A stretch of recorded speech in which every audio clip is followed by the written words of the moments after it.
in a survey of 364 children aged 19 to 36 months. Now this is not important for us. कोई भी एक sample होगा, कोई भी एक सैंपल में से हमने कितने बच्चे उठा लिए? 364 स्टूडेंट, 364 बच्चे हमने सैंपल में से उठा लिए। अब क्या लिखा है इसमें कि 91 children out of those sample they like to eat potato chips. Fine, ठीक है, although it's not healthy, okay, लेकिन फिर भी चलो, तो 91 students, 91 children out of 364. If a child gets selected at random, the probability that she does not like to eat chips, probability ये है कि वो चिप्स खाना पसंद नहीं करते। तो ऐसा अगर कोई क्वेश्चन होता है तो देखो, probability of event, probability of an event का क्या होगा? What will be the answer of probability of an event? And अगर मैं इसका समेशन कर देता हूं, अगर हम समेशन कर देते हैं, ठीक है, probability of an number of event, तो समेशन होता है 1, ठीक है, सारे प्रोबेबिलिटी का समेशन होता है 1, ये हमें पता है। जैसे अगर हम बहुत सारे इवेंट्स लेते हैं, बहुत सारे इवेंट्स लेते हैं, let's say we take p probability of event 1, probability of event 2, probability of event 3, probability of event 4 goes to probability of event n, ठीक है। तो n नंबर ऑफ इवेंट्स हैं हमारे पास, और these are known as elementary events, तो इन सब का summation at the end 1 होता है।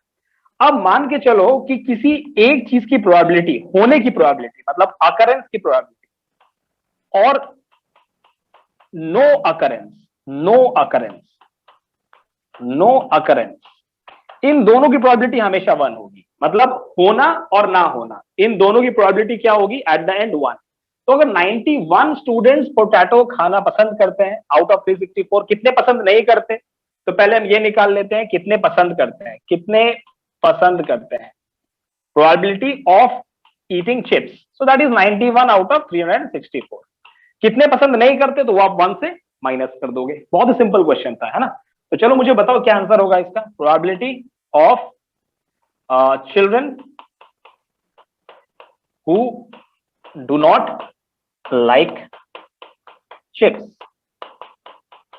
so they will be 1 minus 91 out of 364, so that has to be somewhere around, I think, 273 out of 364.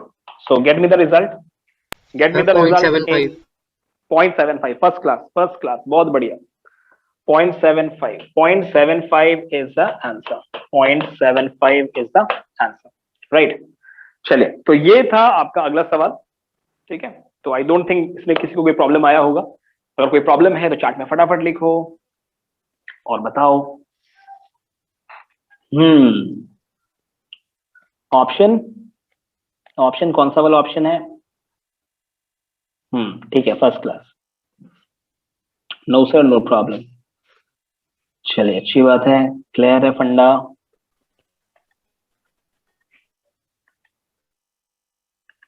Okay okay okay, first class. चलिए अगले सवाल की तरफ बढ़ते हैं। Let's move towards our next question. Our next question is very very interesting. आज हम पूरे प्रोबेबिलिटी को डिस्कस कर लेंगे, ठीक है। तो हमारा जो फंडामेंटल है वो क्लियर हो जाएगा।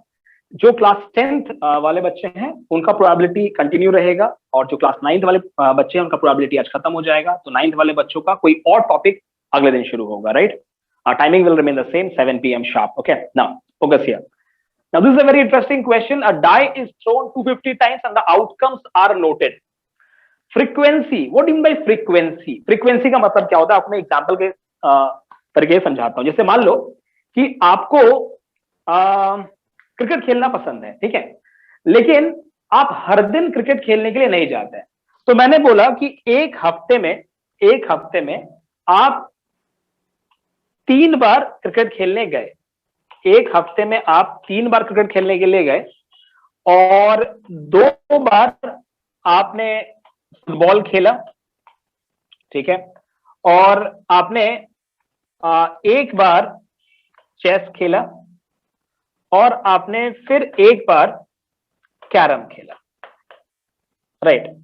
तो अगर मैं आपसे पूछता हूं कि what is the frequency of you playing cricket in a week, तो आप कहेंगे कि मेरा जो फ्रीक्वेंसी है ना वो बहुत ज्यादा नहीं है, 3 बार मैं खेलता हूं, हफ्ते में 3 बार खेलता हूं, वो 3 बार कभी भी हो सकता है, ऐसे नहीं कि आज होगा तो कल भी होगा, ऐसा नहीं है, कभी भी हो सकता है वो 3 बार। तो फ्रीक्वेंसी का मतलब होता है number of times it has occurred, कितनी बारी ये काम हुआ है, कितनी बार ये एक्टिविटी की गई है। तो अगर मैं कह रहा हूं कि what is the frequency of playing cricket in a week, so you will say 3. What is the frequency of you playing football in a week? You will say 2. What is the frequency of you playing chess? You will say 1. Now, if I ask you, what is the probability that you will play cricket on a given day? मतलब एक दिन मैं आपके घर आ जाता हूं और मैं वहां पर पहुंचकर ये चेक करता हूं कि आप कौन सा गेम खेल रहे हैं, तो फिर इसकी क्या प्रोबेबिलिटी होगी कि आप क्रिकेट खेल रहे होंगे, इसकी क्या प्रोबेबिलिटी होगी कि आप क्रिकेट खेल रहे होंगे। So that will be 3 out of 7, 1 2 ये 3 2 5 6 7, तो प्रोबेबिलिटी क्या होगी कि आप क्रिकेट खेल रहे होंगे, that will be 3 out of 7। तो अगर मैं निकालता हूं probability of playing cricket, so it will B 3 out of 7। Probability of you being playing football, that will be 2 out of 7. Probability of you playing chess, that will be 1 out of 7. And probability of you playing carom, that will be 1 out of 7. और सबसे मजेदार बात, ध्यान से सुनो, सबसे मजेदार बात यह है कि जब इन चारों को ऐड करूंगा मैं तो समेशन आना चाहिए 1। तो चेक कर लेते हैं, अगर इन सबको ऐड करेंगे तो 3/7 plus 2/7 plus 1/7 plus 1/7 that is equal to 7/7 and that is equal to 1। ये वाला फंडा क्लियर है कि नहीं? फटाफट मेरे को जवाब में बताओ, is it all clear to you? ये वाला फंडा समझ आया कि नहीं? Yes, that's absolutely clear. Okay, अब इसके बिहाफ पे अगर हम ये वाला क्वेश्चन ट्राई करें कि a die is thrown 250 times and the outcomes are noted, if a die is thrown at random find the probability of getting 2 3 4। तो पहले 250 टाइम्स हमने डाई को थ्रो किया, 250 टाइम्स हमने डाई को थ्रो किया और ये आउटकम है कि देखो डाई मतलब उसमें जो हम लूडो खेलते हैं तो उसमें डाइस का इस्तेमाल होता है, तो 1 2 3 4 5 6 ये 6 चीजें आ सकती हैं और एक ही डाई है, ध्यान रहे एक ही डाई है, 2 डाइस नहीं है। तो 1 2 3 4 5 6, तो एक आने की प्रोबेबिलिटी कितनी है? 65 आउट ऑफ 250। इन सबका समेशन क्या होगा? इन सबका समेशन क्या होगा? इन सबका समेशन होगा 250। और अगर हमें निकालना है कि प्रोबेबिलिटी, ये बताओ कि 2 आने की प्रोबेबिलिटी कितनी है, तो 2 कितनी बार आया? 2 आया है 40 बार, 2 आया है 40 बार, 40 आउट ऑफ 250। 3 आने की प्रोबेबिलिटी कितनी है? 42 आउट ऑफ 250। 4 आने की प्रोबेबिलिटी कितनी है? 25 आउट ऑफ 250। फंडा क्लियर है? तो मैंने आपको हिंट दे दिया है, मुझे फटाफट आंसर बताओ ABCD में से कौन सा आंसर होगा? सर ऑप्शन है, ऑप्शन ए बिल्कुल सही जवाब, बिल्कुल सही जवाब। Option A is the correct answer. मजा आ रहा है मुझे भी, आप लोगों के जवाब आ रहे हैं मजेदार, जल्दी जल्दी। ठीक है, चलिए, तो वो है ऑप्शन ए। कैसे किया? तो सिंपल है, डिवीजन कर दिया। अगर प्रोबेबिलिटी निकालनी है ऑफ गेटिंग 2, तो मैंने क्या बोला? 40 आउट ऑफ 250, तो यहां से शायद आपने क्या निकाला? 0.16। ठीक है, प्रोबेबिलिटी ऑफ गेटिंग 3, तो 42 आउट ऑफ 250, तो यहां से आपने निकाला 0.168। और प्रोबेबिलिटी ऑफ गेटिंग 4, तो आपने लिखा 25 डिवाइड बाई 250, तो यहां से आ गया 0.10। राइट, तो ये है हमारा answer, probability of 2, probability of 3 and probability of 4। ठीक है, तो I am giving you 5 seconds to go through. 5 4 3 2 1।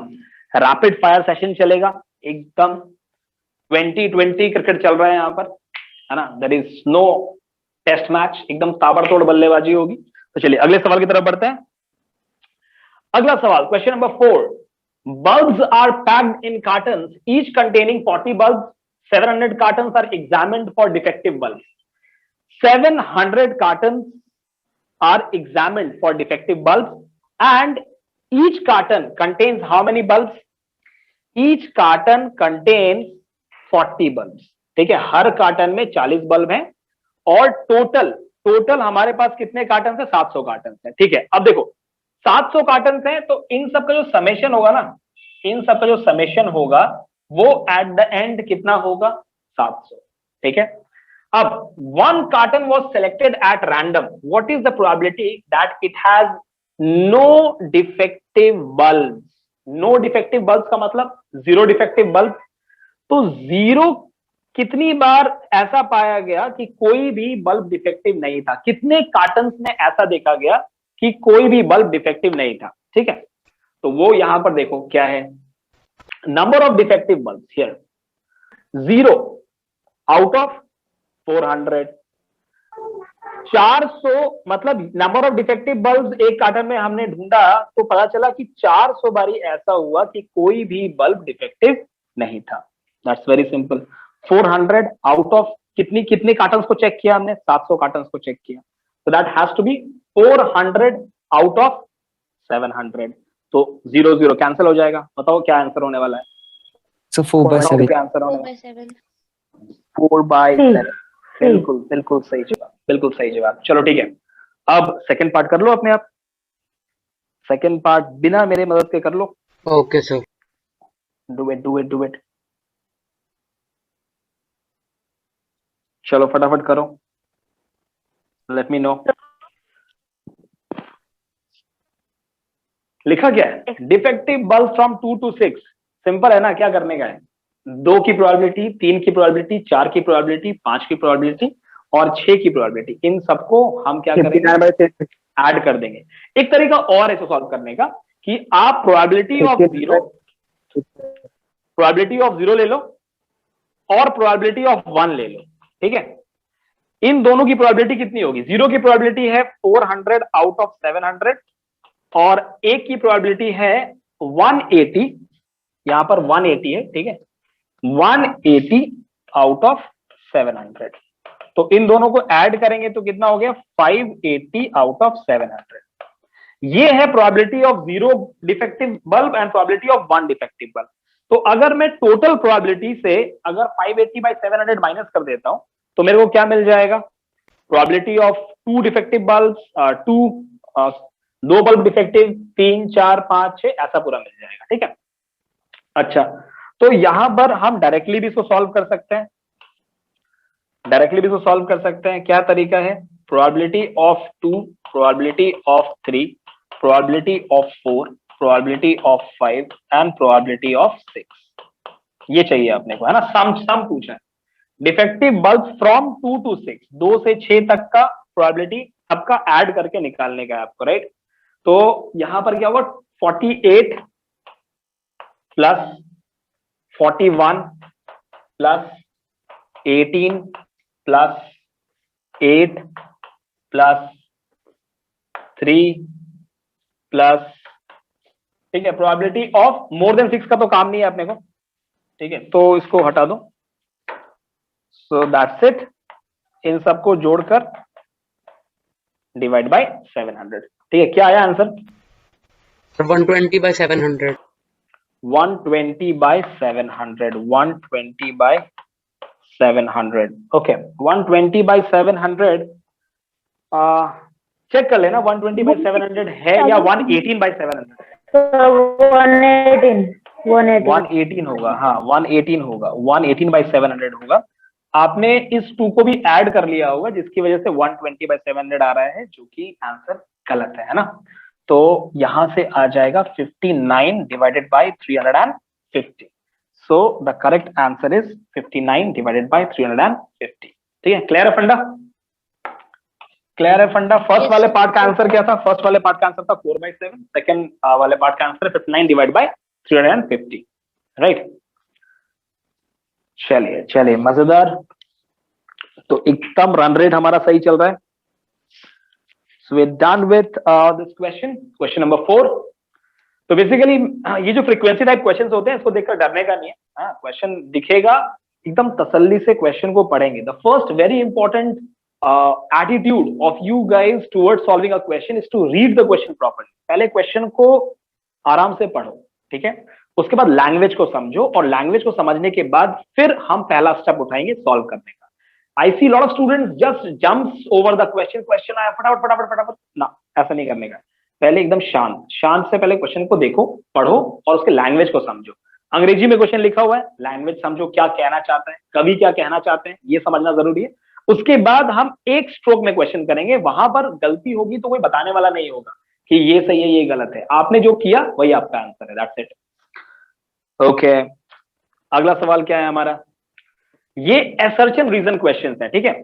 Assertion reason questions का फॉर्मेट क्या होता है मैं बता देता हूं आपको, कि अगर आप एनटीएससी का एग्जामिनेशन देते हैं, राइट, या ओलंपियाड का एग्जामिनेशन देते हैं, या आईआईटी जेई का एग्जामिनेशन देते हैं, तो वहां पर आपको दिखेगा कि ऑप्शन ए, मतलब अगर असर्शन करेक्ट है और रीजन भी करेक्ट है, both assertion and reason are correct, and reason is the correct explanation of, reason is the correct explanation of A, of assertion, तब जाकर आप कह सकते हैं कि okay answer is A. Option B कब होता है, जब assertion रीजन दोनों करेक्ट हो, but R is not correct explanation of assertion, ठीक है। अगर रीजन ने सही तरीके से एक्सप्लेन नहीं किया है assertion को, तब ऑप्शन बी होगा। ऑप्शन सी कब होगा, जब assertion करेक्ट हो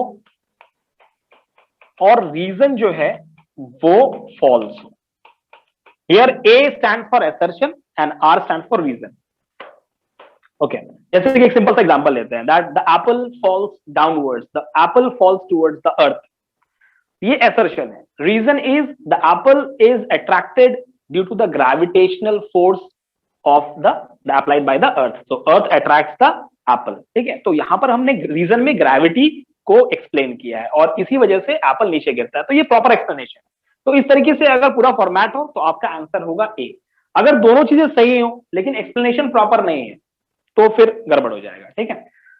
अच्छा, अब डी कब होगा, जब ए फॉल्स हो और रीजन करेक्ट हो, ये क्वेश्चन का फॉर्मेट होता है, ठीक है। चलो, अब मुझे एक बात बताओ कि assertion में क्या लिखा है, if E1 E2 goes to En are n elementary events associated to a random experiment, then the summation of E1 probability of E2 probability of En is equal to 1।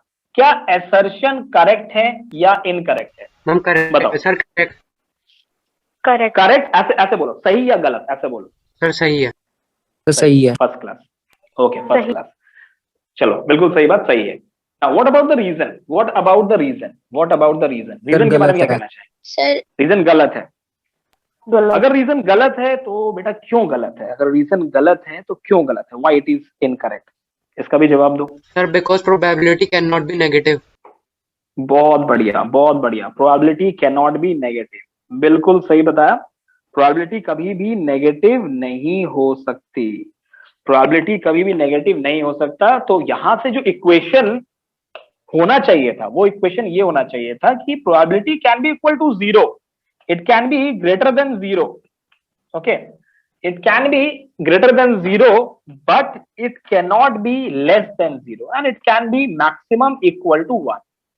तो कोई अगर इवेंट ए है, जैसे यहां पर बताया है कि एक इवेंट ए है, तो उसकी क्या होने की प्रोबेबिलिटी है, तो नेगेटिव नहीं हो सकता। लेकिन यहां पर -1 यहां पर इक्वालिटी है ना, दैट इज इनकरेक्ट। तो ये वाला इक्वेशन करेक्ट होता है, this is the correct equation, this is the correct equation. The probability of an event, it can be greater than 0 और equal to 0 and it will be always less than equal to 1, 1 के बराबर हो सकता है, 1 से ज्यादा भी नहीं हो सकता, 1 से ज्यादा भी नहीं हो सकता है, 1 के मैक्सिमम 1 के बराबर होगा, ठीक है। चलिए, तो according to this is correct and this is incorrect, तो अब मुझे बताओ कि कौन सा वाला ऑप्शन करेक्ट होगा, ये सी। क्या हुआ, तो सी ABCD में ऑप्शन। देखो। Sir C is the correct answer, सही, बिल्कुल सही, बिल्कुल सही, C is the correct answer. चलिए आगे बढ़ते हैं। सर अगर वहां सिर्फ ग्रेटर देन होता, वहां ग्रेटर देन इक्वल टू ना होता जहाँ पे आपने अंडरलाइन किया सर, वो सर तब भी वो तो क्या फॉल्स ही होगा? होता ना। चलो मैं बताता हूं, देखो अगर मान लो -1 है और यहाँ पर ग्रेटर देन है और यहाँ पर प्रोबेबिलिटी ऑफ ए है, यहाँ पर greater than equal less than equal to 1 है, -1 से ज्यादा तो बेटा -0.5 भी तो हो सकता है ना, ये भी तो गलत यस सर। है ना। तो -1 से ज्यादा तो इनफाइनाइट नंबर्स हो सकते हैं, तो इसीलिए ये अगर Yes. माइनस अगर इक्वालिटी अगर नहीं भी होता तब भी ये गलत ही होता। ठीक है, yes thank you sir. Okay, moving ahead.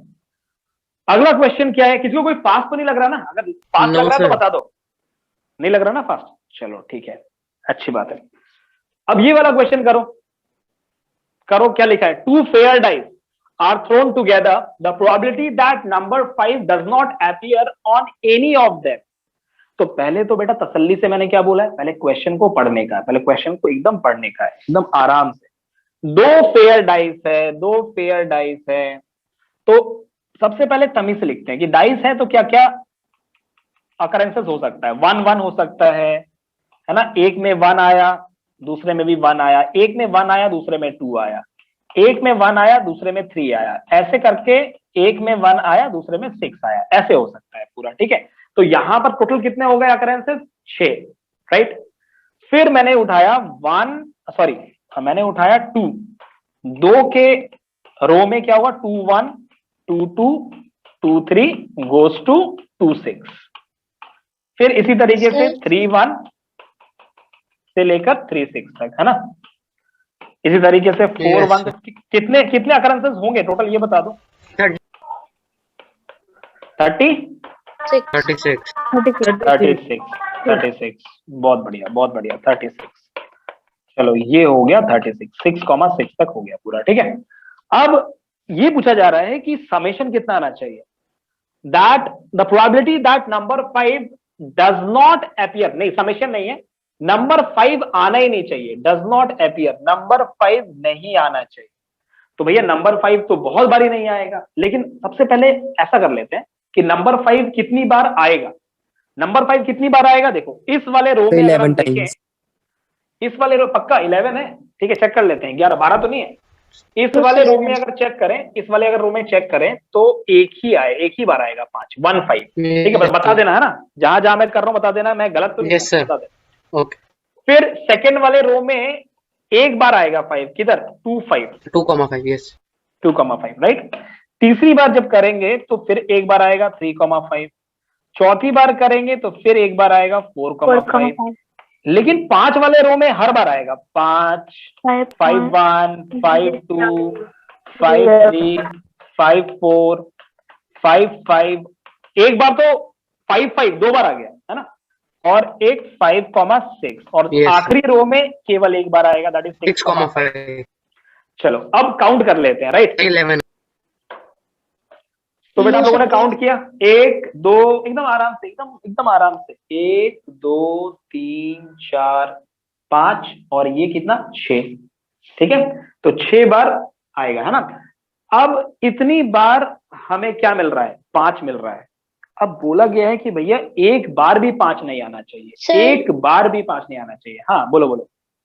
Sir लेकिन सर सेकंड टर्म में सर 5 1 से लेके सर वहाँ पे डबल बाय 5 आ रहा है सर, तो कोई बात 12 नहीं। प्रोबेबिलिटी होगा सर। नहीं आ तो ये एक सेट है बेटा, दिस इज वन सेट, ये एक सेट है, this is one set. Okay, जैसे यहां पर हमें ये देखना है कि ये कहा जा रहा है कि probability that number 5 does not appear, number 5 आना ही नहीं चाहिए। तो ये 5 और 5 दोनों बार आया, लेकिन this is known as one set, ये एक ही सेट कहा जाएगा, है ना? इसको दो अलग अलग सेट नहीं बोलेंगे। तो कितनी बार आ रहा है? 2 बार आ रहा है तब भी बोलेंगे ठीक है 5 आ रहा है। मतलब ये पूछा गया है कि 5 आ रहा है कि नहीं आ रहा, ये नहीं पूछा जा रहा है कि दोनों बार ही 5 आना चाहिए, ये वाला क्वेश्चन नहीं है। ये ऐसा क्वेश्चन कब आएगा? जब पूछा जाएगा एटलीस्ट 1 5, एट मोस्ट 1 5, इस तरीके से जब बातचीत होगी तब वहां पर हम देखते हैं कि भैया कितनी बार 5 आया, एक ही थ्रो में कितनी बार 5 आया, वो वाला क्वेश्चन नहीं है। यहां पर ये पूछा जा रहा है कि 5 आया या नहीं आया, बस सिंपल सा ये कहा। तो ऐसे अगर देखें तो 11 बार ऐसा सेट हो गया, है ना? तो 11 out of 36 we get 5 probability of appearing 5. Now if I want no 5, तो 1 minus 11 by, यस तो कितना हो जाएगा? 25 by 25 by 36. 25 by 36. The correct answer is D for Delhi. The correct answer is D for Delhi. Yes. ठीक है, इसमें कोई doubt आप लोगों को?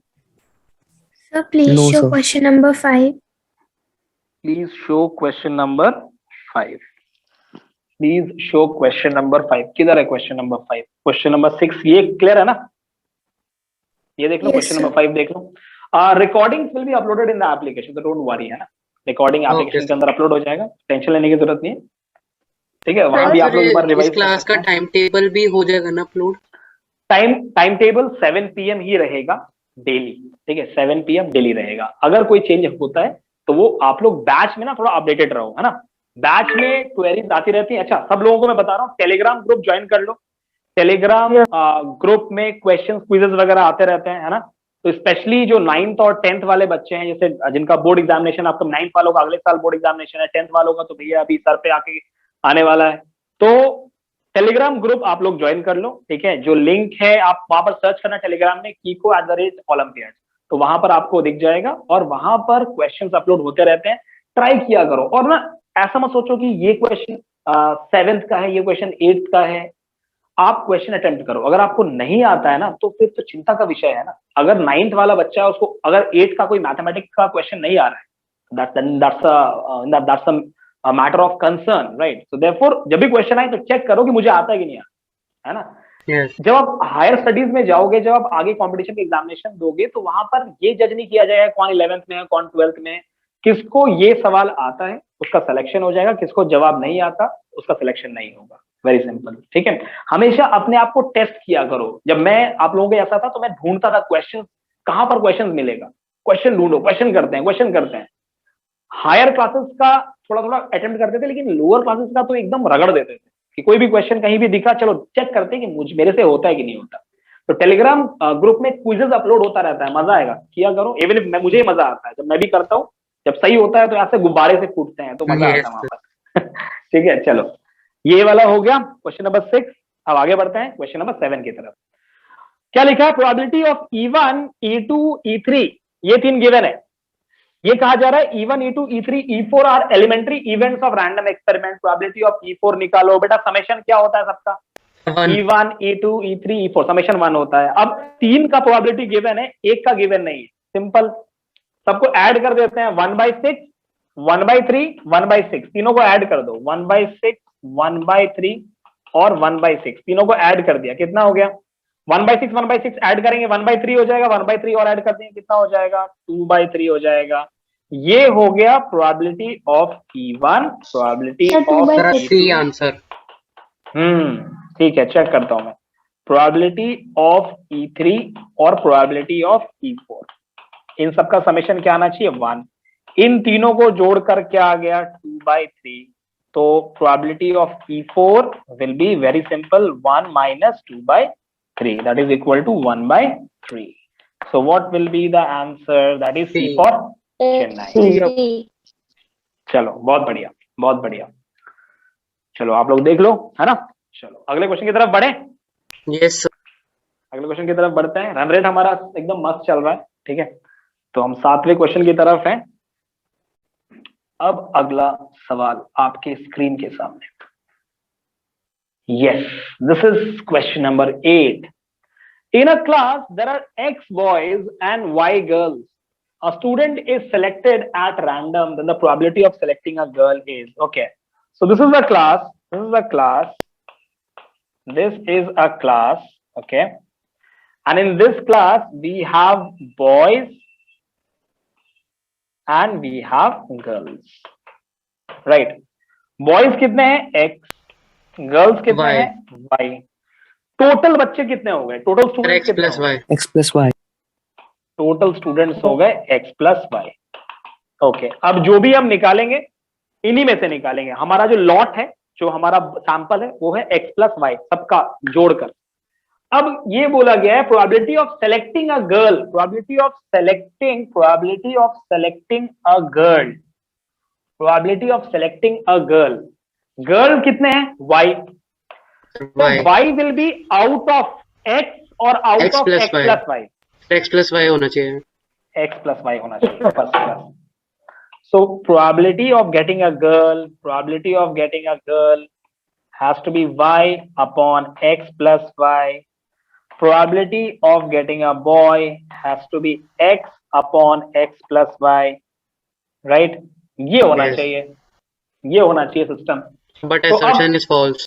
assertion is false, ठीक है। अच्छा क्या बताओ, ऐसा कोई ऑप्शन नहीं है जहां पर assertion रीजन दोनों फॉल्स हो, ऐसा कोई भी ऑप्शन नहीं है जहां पर Yes. assertion और रीजन दोनों फॉल्स हो। तो होगा क्या, assertion अगर फॉल्स है तो बेटा रीजन तो Reason करेक्ट होना ही to होना है, रीजन yes. करेक्ट होना ही होना है ना। तो क्या बोला था, अगर assertion फॉल्स हो गया तो आंसर हो गया डी। अगर assertion फॉल्स है तो आंसर हो गया डी। यहां पर बताया था आपको, किधर गया, यस, इसको कॉपी कर लेते हैं, इसको कॉपी कर लेते हैं, इसको कॉपी कर लेते हैं। सर ये काफी अच्छा सॉफ्टवेयर है, कहीं भी कॉपी है। This is very very interesting, काफी मजेदार है ये। Yes. तो अब यहाँ पर हम second question. क्या हुआ बेटा, Kindly show me second question. Second question, ठीक है, एट लास्ट, लास्ट में दिखाऊंगा बेटा, ठीक है। अभी आगे बढ़ते हैं नहीं और लास्ट में देख लेंगे, और ये एप्लीकेशन में अपलोड हो जाएगा, ठीक है। ये वाला लेक्चर जो है ना एप्लीकेशन में अपलोड हो जाएगा, ठीक है। एक आपको फोल्डर दिखेगा, आप अपने क्लास में चले जाना, वहां पर आपको दिखेगा गुंजन सर्स लेक्चर, तो वहां पर आपको ये अपलोडेड दिखेगा, ठीक है। अपने कंटेंट में चले जाना, वहां दिख जाएगा। चलो, तो क्या क्वेश्चन है ये, इसका आंसर क्या हो गया, पहला वाला करेक्ट था, पहला वाला फॉल्स था, दूसरा वाला करेक्ट था, तो आंसर इज दिल्ली। दूसरा वाला हमने पढ़ा ही नहीं, दरअसल पढ़ लेते हैं क्या लिखा था। क्या है, probability of an event E of an experiment is the ratio of the number of trials in which event E has happened. बिल्कुल सही कह रहा है कि कितनी बार वो हुआ है ना, occurrence, occurrence, Yes. Okay, in which event E has happened to the total number of trials, to the total number of trials. तो बिल्कुल सही कह रहा है, इसमें कोई दिक्कत नहीं है, लैंग्वेज को समझना जरूरी है, राइट। तो ये वाला क्वेश्चन हो गया हमारा समाप्त। Question number 8 is all done. आगे बढ़े, आगे Yes, sir. बढ़े, ओके। चलिए अब अगले सवाल की तरफ बढ़ते हैं। हमारा अगला सवाल क्या है, our next question is, two coins are tossed 1000 times and the outcomes are recorded as below. Two coins, if there are two coins, what are the outcome? Head tail एक सेट बनेगा, हेड हेड दूसरा set बनेगा, tail head तीसरा set बनेगा, और tell tell चौथा set बनेगा। चार तरीके का हमारे पास इवेंट्स है ना। मतलब एक इवेंट में हमने जितनी बार भी एक्सपेरिमेंट किया तो हमारे पास ये सारा अकरेंसेस होगा, H T, H H, T H and T T. Number of heads दो आए, मतलब ये एच एच की प्रोबेबिलिटी कितनी है, कितनी बारी होगा, 200 आउट ऑफ 1000, आउट ऑफ 1000, 200, 550 और 250 को जब जोड़ेंगे तो कितना आ जाएगा, 1000। तो एच एच की प्रोबेबिलिटी कितनी हो गई, 200 आउट ऑफ 1000, ठीक है। अच्छा, उसके बाद एक हेड आए, एक हेड कहां आ रहा है बेटा, एक हेड आ रहा है इधर और एक हेड आ रहा है इधर। तो इन दोनों को मिला के प्रोबेबिलिटी कितनी आ रही है, 550 डिवाइड बाय 1000। और कोई भी हेड नहीं है का मतलब टेल टेल है, तो टेल टेल की प्रोबेबिलिटी कितनी है, 250 आउट ऑफ 1000। पहले क्वेश्चन का एकदम पोस्टमार्टम कर देना है, पूरा एकदम चीर फाड़ कर देना है पूरा, उसके बाद फिर चेक करते हैं क्या पूछा गया है। प्रोबेबिलिटी ऑफ एटमोस्ट का मतलब क्या होता है, मुझे ये बताओ, कौन ज्यादा से ज्यादा, ज्यादा से ज्यादा एक हेड, मतलब ऐसा कहा जाए कि देखो ज्यादा से ज्यादा ना एक हेड आना चाहिए। इसका मतलब अगर हेड नहीं भी आता है तब भी कोई दिक्कत नहीं है, अगर हेड नहीं भी आता है तब भी कोई दिक्कत नहीं है। तो यहां पर प्रोबेबिलिटी ऑफ नो हेड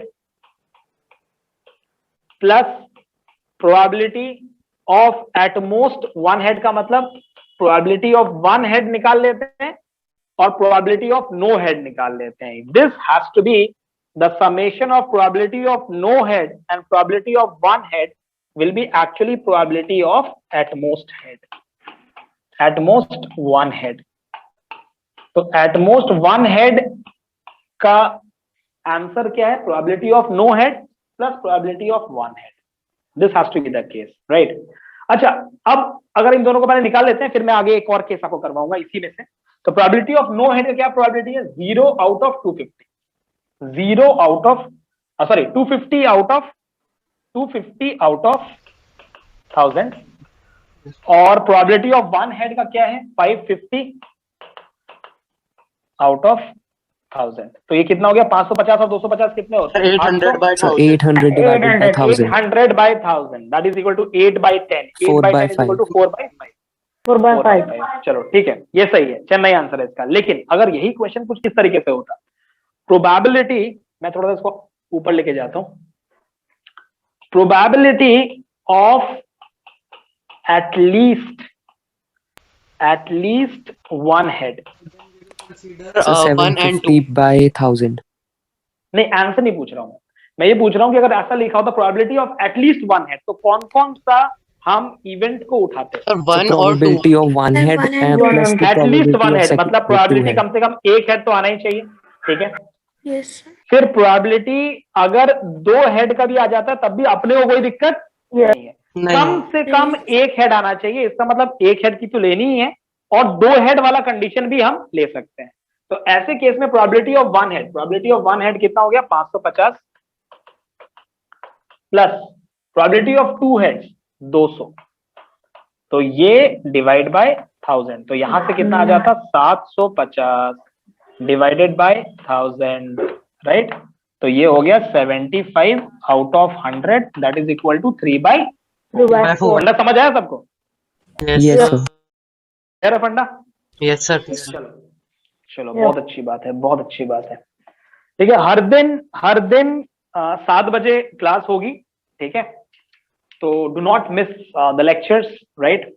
और अगर कभी मान लो मेरी क्लास नहीं होती है ठीक है तो मैं संडे वाले दिन थोड़ा लंबा खींच लूंगा ठीक है तो Okay. We will just wrap it up और मेरी कोई भी लेक्चर कोई भी सेशन मेरा आपको मिस नहीं करना है ठीक है। बैच में आप लोग Yes, sir. अपडेटेड रहो टेलीग्राम में भी वहां पर मिल जाएगा लिंक आपको ठीक है तो वहां से देख लेना और बैच में लिंक मिल जाता है तो कोई दिक्कत होती नहीं है। चलो now this is a very Sir. Interesting question yes yes tell me. तो मेरा एक डाउट है सर कि हमारी क्लास जो होती है 10th क्लास की सर वो 6:45 to 7:25 होती है सर तो फिर वो कैसे मैनेज होगी? उसको वो टाइमिंग चेंज होगा बेटा है ना वो टाइमिंग चेंज हो जाएगा ठीक है तो वो टाइमिंग चेंज हो जाएगा आपका आई मीन अगर मान के चलो 6:45 10th की होती है ना तो आज जैसे हम 9th और 10th हमने कंबाइन रखा हुआ था प्रोबेबिलिटी क्योंकि दोनों क्लासेस में है प्रोबेबिलिटी तो वो जो आपका मैथ्स वाला लेक्चर है वो थोड़ा हम पुश कर लेंगे मतलब साइंस की बात कर लेंगे आपका ठीक है। Sir, class 8 is here too. Okay enjoy 8 का भी आएगा ठीक है। अभी एकदम अभी देखोगे कि किस तरीके से क्लासेस चलती हैं क्या क्या किस तरीके से हमें पढ़ना चाहिए है ना ये थोड़ा सा हम डेवलप करेंगे है एटीट्यूड डेवलप करते हैं ठीक है। उसके बाद मैं आप लोगों को ही पढ़ाऊंगा। अब देखो क्या लिखा है if two dice are thrown then probability of getting a sum of two numbers such that it is divisible by 4। अब ये इंटरेस्टिंग क्वेश्चन ठीक है ये इंटरेस्टिंग क्वेश्चन है ध्यान से पढ़ो क्या लिखा है एकदम ध्यान से पढ़ना क्या लिखा है question. Probability of getting a sum of two numbers such that it is divisible by 4। अब दो डाइस हम थ्रो कर रहे हैं राइट 1 1 से लेकर 1 6 2 1 से लेकर 2 6 3 1 से लेकर 3 6 ऐसा करके 36 इवेंट्स है हमारे पास 36 अकरेंसेस है हमारे पास ठीक है। तो अब हमें ये देखना है कि समेशन ऐसा आना चाहिए पढ़ो क्या लिखा है सम ऑफ टू नंबर्स। ये टू नंबर्स क्यों है बेटा टू नंबर्स इसलिए हैं क्योंकि डाइस दो हैं टू नंबर्स इसीलिए क्योंकि डाइस कितने हैं दो डाइस हैं राइट। अब दो डाइस होने की वजह से यहां पर हमें समेशन देखना पड़ रहा है और समेशन नंबर का वो होना चाहिए जो कि 4 से डिविजिबल है। तो 4 से डिविजिबल कौन कौन सा हो सकता है देखो एक तो 4 एक तो 8 और एक तो 12 से ऊपर हमारे पास समेशन हो नहीं सकता क्योंकि जब हम लूडो खेलते हैं और बहुत लंबा छलांग मारना चाहते हैं तो हम ऐसी प्रार्थना करते हैं कि 6 आ जाए मतलब कि अगर मान लो दो डाइस से आप खेल रहे हैं तो 6 आ जाए है ना। जैसे वो गेम होता है ना व्यापार बिजनेस वो गेम खेलते थे बचपन में हम लोग है ना तो उसमें दो डाइस होते थे Yes. तो सबसे लंबा छलांग कब मार सकते हैं 6,6 तो summation cannot be more than 12 से ज्यादा तो हो नहीं सकता है राइट। तो अब अगर आपको कोई नंबर चाहिए जो कि 4 से डिविजिबल हो तो ऐसे तीन ही केसेस हो सकते हैं या तो 4 या तो 8 या तो 12 या तो 4 या तो 8 या तो 12 इसके बाहर और कोई नंबर है क्या इसके बाहर और कोई नंबर है क्या? फ्रॉम Sir, नहीं। 1,1 from 1,1 to 6,6, 1,1 to 1,6, 2,1 to 2,6, 3,1 to 3,6, 4,1 to 4,6, 5,1 to 5,6 और 6,1 to 6,6। इतना सारा अकरेंस हो गया। ठीक है, इनमें से मुझे ये चेक करना है कि 4, 8 और 12 कैसे कैसे आ सकता है। तो चलो बताओ मेरे को 4 कैसे आ सकता है। पहले फर्स्ट रो में चेक करते हैं। 1, 1 से लेकर 1, 6 में मुझे ऐसा बताओ कि समेशन 4 कब आएगा। समेशन Sir, 4 कब 1, आएगा? 3. 1 and 3. 1, 1 and 3. 3। बस एक मिनट, ठीक है, ओके। 2,1 से लेकर 2,6 तक So मुझे बताओ। 2, 2 and 2,6. 2,2 और And 2,6। 2,6 क्यों? क्योंकि 8 भी तो चाहिए, 8 भी तो चाहिए अपने को, है ना। चलो Yes. अब बताओ 3,1 and 3,5. 3,1 and 3,1 and 3,5 first class. चलो Yes. उसके बाद 4,1 से लेकर 4,6 Sir, 4,4. 4,1 and 4,4. 4,1 नहीं बेटा, 4,1 में तो 5 आ जाए। 4,4 हो सकता है, ठीक है, एक ही हो सकता है, बस से ज्यादा नहीं हो सकता। Yes. ठीक है, और उसके बाद 5,1 से लेकर 5,6, So 5,3. 5,3 और Sir, 6. और नहीं ना कोई? बस यही बचे। ठीक है, अब आखिरी 6,1 से लेकर 6,6। So 6,2 and 6,6. 6,6 first class. चलो अब जोड़ लो। 1,3 1 2 3 4 5 6 7 8 9 और 9 out of 36। 36. So 1 by 1/4. 4. So Into 9 5. out of 36 is equal to 1 out of 4. So 1/4 is the answer.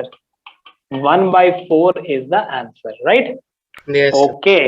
Now the next question is probability of getting a sum of two numbers such that it is greater than 1.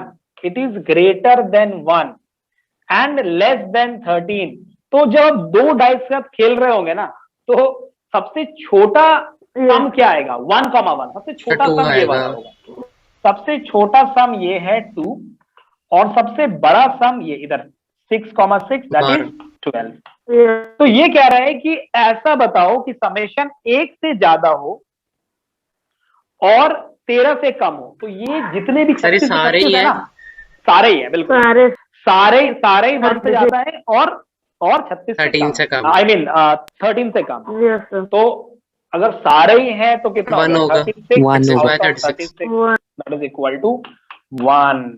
That's Yes. it. ठीक है, so this was all about the probability revision of class 9th और 10th का basic भी हमने आज cover कर लिया। Yes. अब कल मैं क्लास 10th वालों को सुन लो, मैं अभी अनाउंस कर रहा हूँ, ठीक है। तो बैच में अनाउंसमेंट का लफड़ा नहीं रहेगा, वैसे अनाउंसमेंट हो जाएगा उधर भी।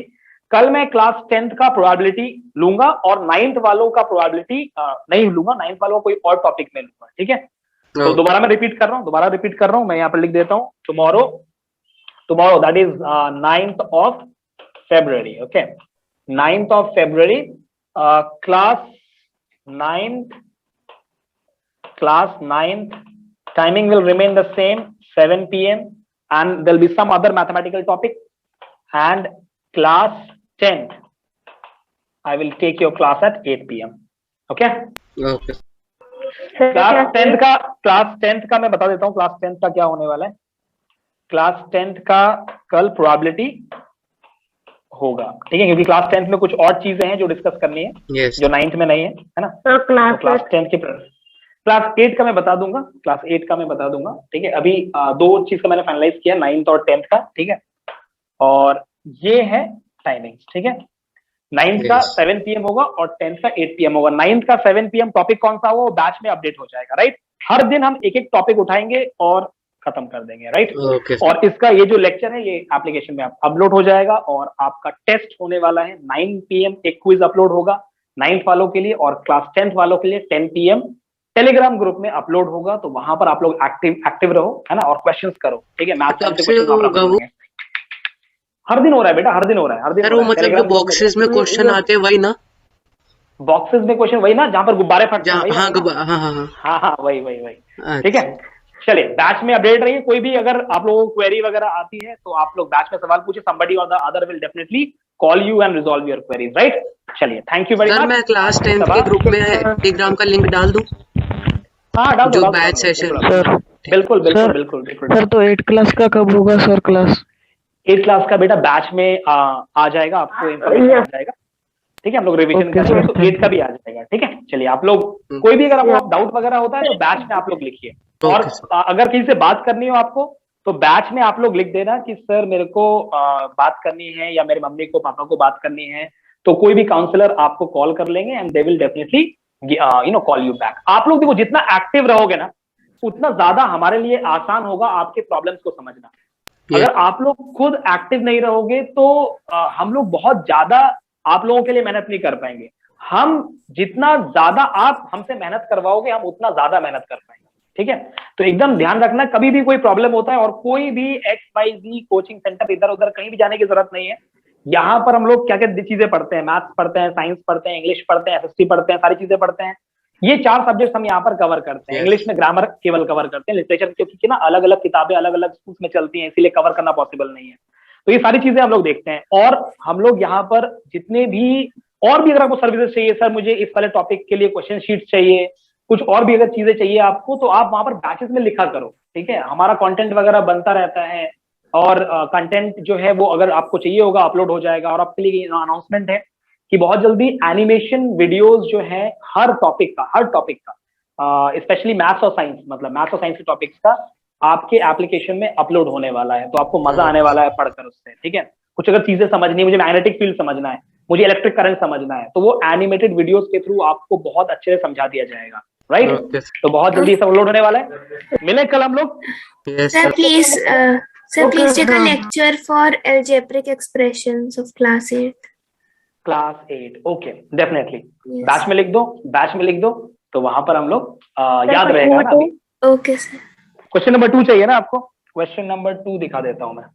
क्वेश्चन नंबर 2 ये है क्वेश्चन सर नंबर अगर हमें किसी चीज की भी शीट तो कुछ भी चाहिए हो बैच में लिख दो, ठीक है। Okay. तो वहां पर क्या रहता है ना, वहां पर दिख जाता है कि हाँ अच्छा किस बच्चे ने क्या पूछा था, है ना, ओके ठीक है। और बहुत सारे वहां पर लोग हैं वो कोई ना कोई आपको वहां पर रिस्पॉन्ड कर देंगे, ठीक है। ओके तो सर। आज जाऊं मैं, tata bye bye. Yes sir, thank you Bye, sir. sir. ओके Thank you. Okay okay bye bye sir. Bye thanks a lot sir. Bye bye.